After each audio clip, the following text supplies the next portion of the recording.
And then there's export control training. So I think in the same vein of flexibility, the new guidelines instruct covered institutions to provide targeted training to individuals who engage in research of export controlled technology. And they state that institutions can meet this requirement, much like Jennifer just described for the overall research security training. They can leverage resources that are developed by the federal government, so by the Commerce Department, by the State Department, use those modules to sort of cover the training, or they can develop their own targeted training so long as they explain certain key points or requirements broadly. So they should include details about how export control regulations apply in an academic setting, specifically thinking about reviewing foreign collaborations.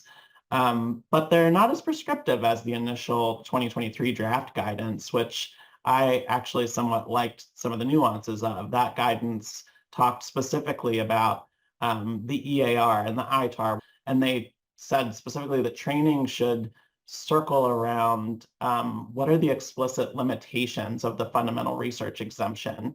I really liked this language personally, just because I feel like I frequently see misapplications of the fundamental research exception or determination. I think more training in this way could go a long way, sort of for both research administrators, research compliance professionals, and researchers alike.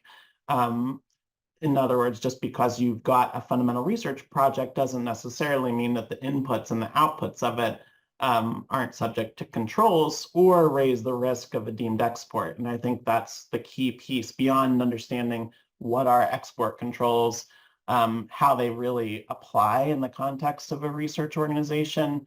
I think that this one is also just going to be hard to implement for institutions as written.